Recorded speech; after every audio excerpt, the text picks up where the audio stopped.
Oi pessoal, hoje a gente vai fazer alguns exercícios propostos pela professora Yoko. Esses exercícios se encontram no livro do Nigel, na página 375, capítulo 7, e são os exercícios 31, 33 e 41. Essas informações aqui são do PDF do livro em inglês, que o monitor Rodrigo mandou para vocês há algumas semanas lá no grupo do Telegram. Se vocês não tiverem esse PDF, me peçam que eu mando para vocês, tá bom? Então, vamos começar aqui pela questão 31, e basicamente o que essa questão pede é que a gente calcule a transformada de Laplace de cada uma dessas funções aqui, da função 1, 2 e 3, no caso A, B e C, né? E verifique qual dessas três funções possui como transformada inversa de Laplace 1 sobre S ao quadrado. Então, vamos fazer o gráfico dessas funções para a gente conseguir analisar melhor o comportamento delas. Então, aqui na nossa função 1, a gente vê que ela é igual a 0 quando t é igual a 2 e ela é igual a t quando t é diferente de 2. Então, a gente vai ter um gráfico mais ou menos assim e a gente pode notar que ela tem uma descontinuidade em t igual a 2. Agora, o gráfico da nossa função 2, a qual assume o valor 5 quando t é igual a 1, 2 quando t é igual a 6 e t quando t é diferente de 1 e 6. A gente vai ter um gráfico mais ou menos assim e a gente pode ver que ela é descontínua em t igual a 1 e t igual a 6. E por último, a nossa função 3, que é igual a t e possui, ela é perfeitamente contínua em todos os pontos, né? Ela não tem nenhuma descontinuidade.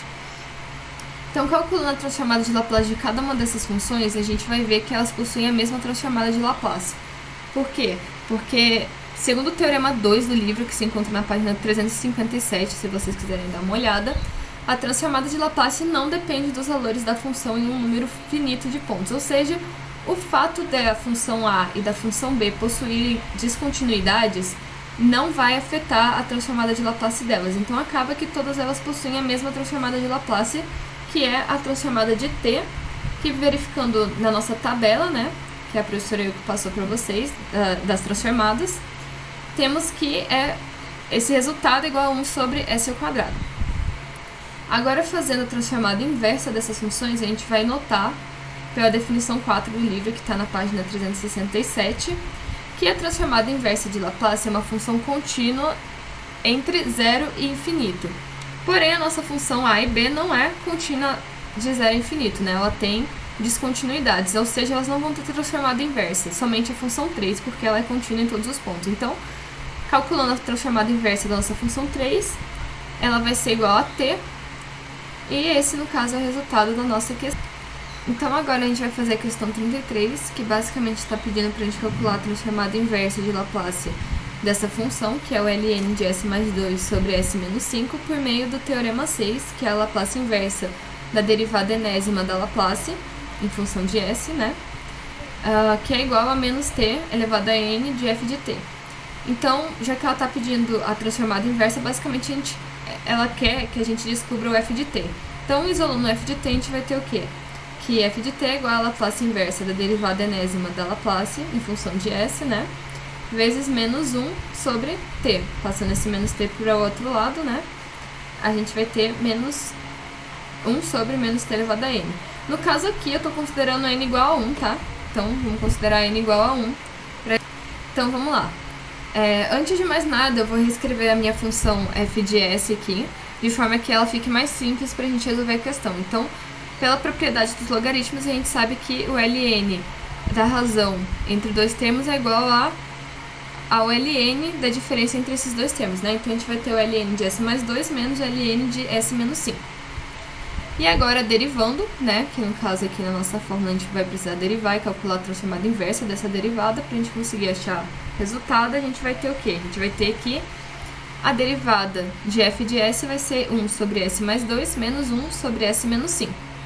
E agora, calculando a transformada inversa desse resultado aqui, utilizando a tabela de transformada de Laplace, a gente vai ter que isso é igual ao exponencial de menos 2t menos exponencial de 5t, ok? E agora, a gente vai substituir esse resultado aqui na nossa formulazinha. Então, a gente vai ter o quê? A gente vai ter menos 1 sobre t, vezes o exponencial de menos 2t, mais a exponencial de 5t, e essa aqui é a resposta do nosso exercício. Então, agora a gente vai resolver a questão 41, e essa questão pede para a gente resolver a transformada inversa da Laplace 3s ao quadrado menos 16s mais 5, dividido por s mais 1, multiplicado por s menos 3, multiplicado por s menos 2, E ela pede pra gente fazer essa resolução utilizando a expansão que consiste em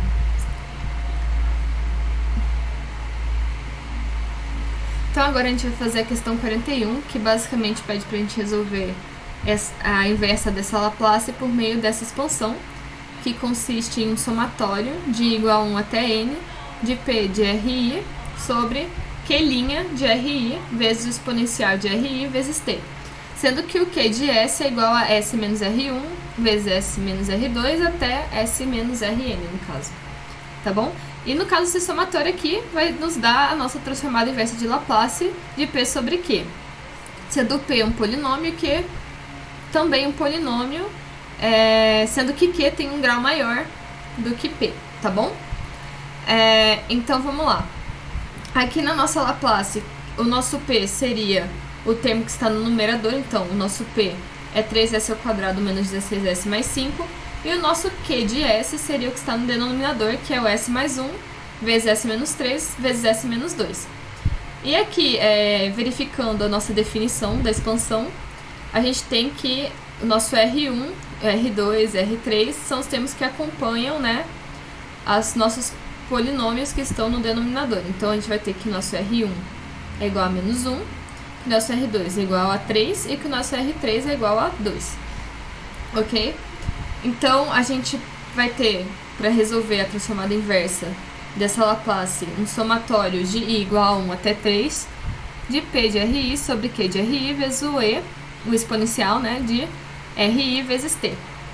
Então a gente vai ter o P de R1 sobre Q' de R1, aqui faltou linha, né, gente, desculpa, vezes o exponencial de R1 vezes T, mais P do R2 dividido por Q' do R2, vezes o exponencial de R2 vezes T, mais P do R3 do Q' de R3 vezes o exponencial de R3 vezes T.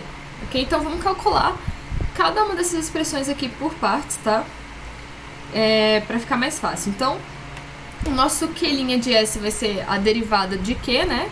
Então, pela regra do produto, a gente vai ter que a nossa derivada é dada por dessa expressão aqui, beleza? E agora, substituindo nessa expressão o nosso S pelos nossos R1, R2 e R3, a gente vai ter esses valores bem aqui. Então, nosso Q' de R1 é igual a 12, nosso Q' de R2 é igual a 4, nosso Q' de R3 é igual a menos 3, beleza? E agora vamos achar os valores de P de R1, de P de R2 e P de R3. Então, a gente só vai substituir mesmo aqui os nossos R's na expressão do P de S. A gente vai ter que o P de menos 1 é igual a 24, P de 3 é igual a menos 16 e P de 2 é igual a menos 15. E agora é só a gente substituir todos esses valores aqui na nossa expressão, né? No caso que a gente obteve do somatório, por meio da expansão aqui. Então, substituindo, a gente vai ter 24 sobre 12 do exponencial de menos t, menos 16 sobre 4 do exponencial de 3t, mais 15 sobre 3 do exponencial de 2t, que, simplificando, a gente vai ter 2 vezes o exponencial de menos t, menos 4 vezes o exponencial de 3t, mais 5 vezes o exponencial de 2t. Essa aqui é a resposta da nossa questão. Ela é relativamente fácil, né? Ela só é trabalhosa. Então, é só isso por hoje, gente. Vai ser uma aula bem rapidinho mesmo. E se vocês tiverem alguma dúvida com relação a esses exercícios, por favor, me chamem, tá bom? Até mais e boa semana!